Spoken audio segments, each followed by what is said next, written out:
Kashi, and boy, you want me to talk about myself? Well, I was born in New York City and raised in the New York area, and then went to Syracuse University, to the Newhouse School of Public Communications, where I got a degree in photojournalism at a time in the 1970s when there were very few of those programs.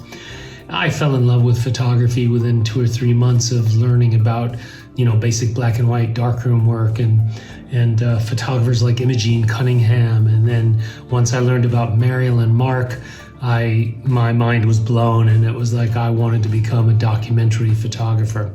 So from a very early age in my life path and in my photographic arc, I decided that I wanted to devote myself to stories of geopolitics and social issues. And for the last 40 plus years, that's exactly what I've done, working for major publications like National Geographic and The New Yorker and Time Magazine and so forth. And I've published now 12 books. Abandoned Moments, which this video is sort of about, which won the Best Photo Book of the Year, is a culmination of more than 40 years of making images in a style that is unique to me and that I sort of discovered for myself, at least, when I was a 19-year-old photo student in London. So I chose to submit to this specific category because, as I said, this book, Abandoned Moments, is a labor of love. I mean, I've been working for 10 years on putting it together, both the images and the sequencing as well as the text. The idea, the concept behind an abandoned moment is that it's what I found early on as a photographer is that you can be completely out of control, not looking through the viewfinder, not really in control of anything other than maybe, exposure and focus. And it's sort of like the camera is an extension of my body. It's like I'm in a trance-like state with the chaos of the world around me, and I'm just reacting. It's a very visceral kind of approach to photography. Some may call it shooting from the hip.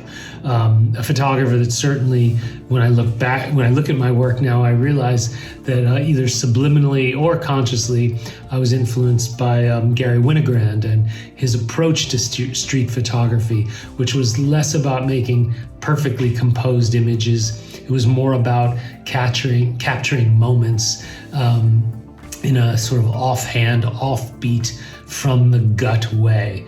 And when I look at my work and the abandoned moment, I see similar characteristics. Winning this competition, of course, anytime you receive any sort of affirmation or confirmation of your work, it's a wonderful thing. It's an honor. Saves a lot of money on therapy. Joking, no. In a world that is very insecure, a profession that is very competitive and often is populated with people who are insecure. It's always great to get these kinds of accolades.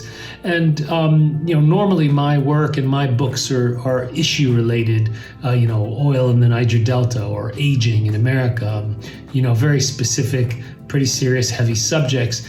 So when I win awards or get any kind of recognition for those kinds of books, it's also about advancing the issue itself and illuminating and opening up people's eyes. In this case, this is purely a photographic book, and it's as the subtitle is, it's a love letter to photography. So again, in receiving this sort of an accolade, I hope it also radiates out my philosophy and my approach, at least in this very specific way, the abandoned moment. It will reflect and illuminate that idea. Generally I don't like to cite other photographers that have influenced me because there's too many, quite frankly, whether from the early days of first getting started and learning about like André Cortège and, as I said, Imogene Cunningham and Marilyn Mark and, Henri Cartier-Bresson, Eugene Smith, Robert Frank. I mean, it's endless in a way. I love photography, so I love the work of other photographers as well. In a more contemporary sense, I've certainly been influenced by photographers like Sebastião Salgado, Gil Perez, Eugene Richards for his intimacy and the intensity of his work, James Nachtwey for his sort of unflinching view of the world. But, I'm also influenced by young photographers that none of us have heard of, who I might have the privilege to mentor or teach, and I learn from them, and I can even be influenced by their work as well. But truth be told, at this stage in my life and career, I'm mostly influenced by myself in terms of examining the work I do and thinking about what is working, what is not working, and how do I want to change my approaches. I developed my personal style, which I have coined as candid intimacy, decades ago, when I really got seriously. I would say in 1989, when I first started doing what I considered worthy documentary projects, and personal work. And that began in Northern Ireland, where I looked at the issue of the Protestant community there within the context of the Troubles. And it was really in that work, and then subsequent work since then, where I really came to hone this approach, this style of candid intimacy. And so when anyone says to me after they look at my work, I can't believe you were there, or it seems like the camera wasn't even there, and yet it's a very intimate moment. To me, I feel like I've achieved what I wanted, which is for the viewer to feel like they are there in that moment, in that situation. But I am not there, and the camera is not there. Probably one of the most difficult aspects of becoming a photographer, and quite frankly, just maintaining a photographic practice, is to find people who will champion your work. It's very hard to move forward in this profession if someone does not champion your work. That can be a photo editor, an art director, a curator, a designer. For me, it would be photo editors, curators, and art directors. And of course, text people as well. I love text. I married a writer. Words dominate in a way, guide me in my visual work. So certainly to have any number of those folks in positions of influence and power, to me, that is the toughest thing to achieve in photography and to maintain. And when you can achieve that, it's magic, because not only, again, are you affirmed in your work, but then you have an opportunity, a conduit to create new work and to do it in collaboration with others. The elements that drive my photography, what motivates me, what focuses me, it's the issues. As I always say to people who I teach or mentor, what do you care about? So I'm always asking myself, what do I care about? Or where do I want to go to investigate or examine an issue? But in general, I am motivated by social issues and geopolitical issues. And that's what I'm always looking for, every day when I read the media and magazines, newspapers, websites, and so forth.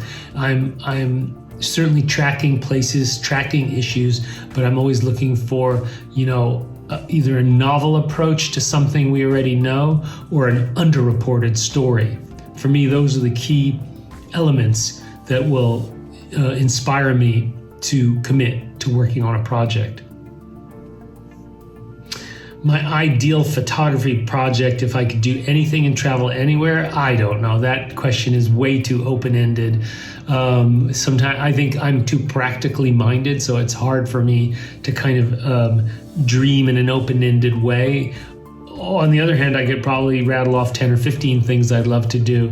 But again, for me, I would say the ideal situation is where I'm working on a project that involves humans, that is very deeply rooted in humanity and the human condition. And again, I'm always looking for an idea that is underreported. Ideally, so that I can feel like I'm shedding light or opening up people's eyes to something they don't already know.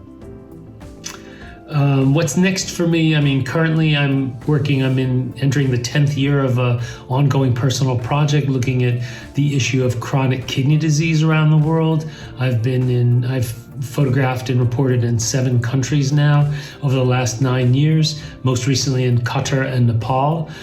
In January, next month, I'm going to Nicaragua. I'm returning to Nicaragua for probably the 5th time on this project to continue my work and my research looking at the issue of CKD-NT, chronic kidney disease of non-traditional causes.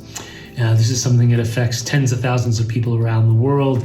Many have died. It has disrupted individuals' lives, families, communities, and put great burdens on the healthcare systems of countries like Nicaragua, El Salvador, India, Sri Lanka, and so forth. So thank you so much for listening to me, and everyone, take care.